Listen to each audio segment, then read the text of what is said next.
Hello, Likers. Welcome back to our channel. It's me, your fave, your one and only, your baby girl, Malika. So, Likers, today we are doing the critical review of Mr. Aloy's series, Perfection, episode 6. It starts with Mabel, who is trying to exercise. She's trying to do everything humanly possible to make sure that she's good. She's trying to please her husband. She's trying to go irrespective of how difficult the thing is to her, because this woman is exhausted. This woman spent her day taking care of the house, taking care of the baby, taking care of everything, and taking care of the man as well. And nobody is there for her. you know so exercising is not easy. She's struggling, she's falling, she's waking up. She's trying the waist trainer, that is not going through. She's like, you could see that she is pushing. you know she wants to do this because she does not want her husband to complain, but honestly it's not easy for her. It's not easy on her. You could see she keeps falling down. And like us, there's no way on earth that nobody deserves to go through this. Nobody deserves to put themselves under so much pressure. For what? Honestly, for what? At the same time the baby is crying. At the same time she needs to take care of everything. Who is there to take care of her? Who is there to rub her back? Who is there to tell her that you're doing well? Nobody. So it's not really easy. She's looking at tummy, she's disgusted, whereas she's not supposed to. You see, any man, like, as I can't lie to you people, any man that will want to put you through this, make you look at yourself. You should look at yourself. You'd be like, I've gained weight. So like me, sometimes I'll look at my nyash, I look at my tummy, I'm like, Malika, you've gained weight, to do something. But I'm so lazy. If it's not a gym, workout at home is a problem for me. I don't. So, but now who is there to encourage her? Nobody. Who is there to tell, like, to help her? Nobody. The child is crying. She wants to go and check out the child. At the same time, she needs to exercise so that she could make her husband happy. She wants to look good for her husband. Because whatever it is that Mabel is doing is for her husband. She's not even doing it for herself. That's the honest truth. She's crying because she's exhausted.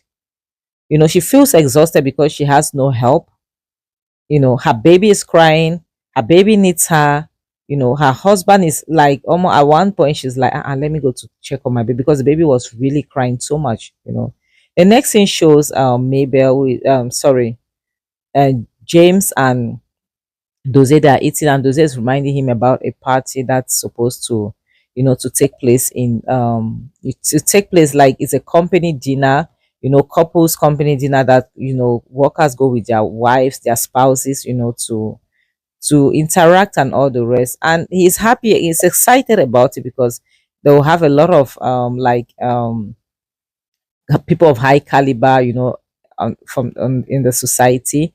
They have big names, top names coming in. He's happy, he's excited, to go and all the rest.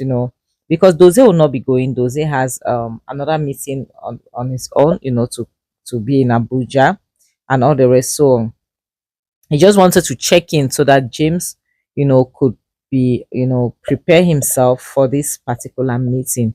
James made him understand that, no problem, I got this, I got you. We are doing this. And Doze is cool, they are cool. But there's some documents that James has to give to him. Doze is a good friend. Doze is this type of friend that has your back. He's not the type that gossip behind you. He's not the type that has ulterior motives. No, he has your back. And you could see when Doze is around, you see Mabel is always light up. And I can't lie to you people. I know sometimes people will say that it's because he's not the one in that shows. But Doze treat Mabel better than James does? Truth be told. Even the way he speaks to her with so much respect, with regards and everything. Doze is trying to make Mabel understand that you need to attend this party with your husband, irrespective of what you think, because it's a couple's engagement. You need to be there. You're the one married to him. And Doze is saying this because he knows why he's saying it. He's saying this because he does not want James to attend with his side chick.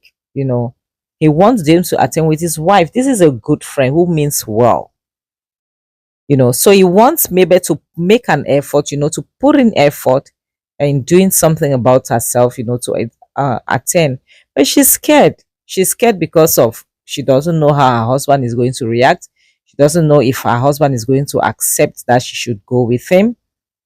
So eventually the lady is scared, based on her experience that she has had with her husband is not a pleasant person. He's always mean to her, he always talks down on her, so she's skeptical. But Doze is encouraging her, like, you have to go, you have to attend it, you have to keep your husband come, even suggesting, giving her ideas where to drop her child with her friend, because she didn't know she could do that, all the stuff. This is somebody who wants your marriage to work, honestly. This is somebody who means well. Doze really means well. I hope James will be able to see that Doze is a good friend. You could see even the way Mabel is smiling, she's happy. She's always smiling around Doze, because Doze always talk to her the way she wants. She wants to be talked to, the way a woman deserves to be talked to. The way James is supposed to talk to him, to her rather. That's the way Doze talks to her, with so much affection and respect.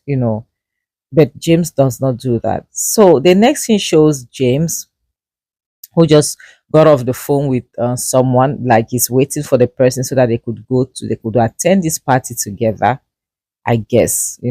So he's checking himself up, and that's Mabel walking, coming from behind, with the baby. I guess she wants to attend the party. So Mabel came and like, we are ready, let's go. I guess it's me you're waiting for. And James was shocked. James was shocked because to him it was more like, are you asking question if Mabel was talking to him? You know. And Mabel is like, of course I'm talking to you. Who else will I be talking to if not you? We are just here, And she's so she's excitedly telling him like the party and everything. Almost, the way this guy trampled upon like this woman's integrity, or this woman's respect. In short, the way he trampled upon her, upon everything she holds dear in her life. Nobody deserved this, honestly. Nobody deserved this. Sometimes there are some people, no matter how bad you feel about somebody, at least give them respect, show them love, show them respect. James, so much, I don't know, it's more like he even disliked his wife, because what is this?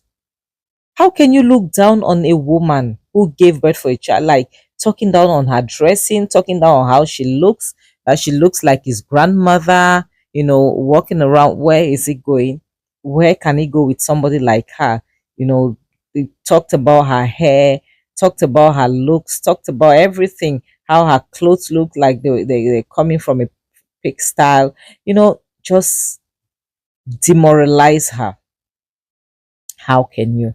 It's not as if he's even well dressed. Do you go to a party, like, are you going to a bar? Bars, you don't even dress like this. Or are you going down the road to pick up something from the store? That's how you dressed. So it's not as if he's dressed properly for a party. A Nigerian man, we know how we like to drop it. Nigerian men don't go to parties like this. You don't. It's not as if you look that good yourself, like the way you're dressed. Yes, you're good looking man, you're handsome and all the rest, but don't talk down on this woman as if you are all that and more. And most of the time, men like this have nothing upstairs. I'm sorry, this is the truth. They have nothing upstairs. The same thing they talk about women with BBLs. Men that have this humongous, huge, and full of them. I swear, they use their pride to compensate what they don't have upstairs. I'm sorry, this is the truth. Unfortunately, I know what I'm talking about. This guy brought this woman from 100 to zero, zero, zero minus zero, you know. And it seems as if the person was expecting stepped in, and he was like, oh, yeah, oh, okay, yes, I've been waiting for you. Yeah, okay. So imagine the next thing shows his side chick that comes into his home, apparently wants to go to the party with her, to ask her to give him a spin and everything. Imagine in front of your wife, the mother of your child, your wife. And sometimes some of us ladies say like us, let's be this is what I always say. I always put myself in every situation. I'm a woman. You understand? Sometimes we should accord ourselves some respect, a little bit of respect. How can you know that you're sleeping with this man? You go into his house, you do all of this in front of her. And now, if she gets angry, and she makes alagata pepper, I don't know whatsoever, madrishu, everything that is hot pepperish, everything, pour it on you. Sure, they are going to complain that this woman is a bad woman, this woman is wicked. Hmm? You do this in front of her, 360 everything, and her husband is asking if she how if she looks if she, isn't she, you aren't you beautiful, and the wife is obliged to say yes, you're beautiful, and you're happy about it. You're happy about it. This is another woman in her house. You're smiling.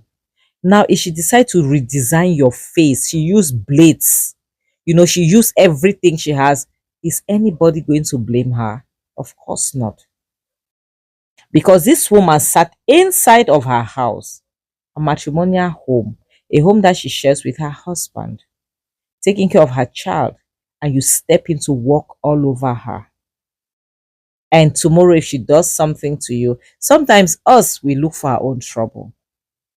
Because if you're sneaking around with somebody who is married, at least do yourself the favor to avoid temptation, the temptation of going into his house.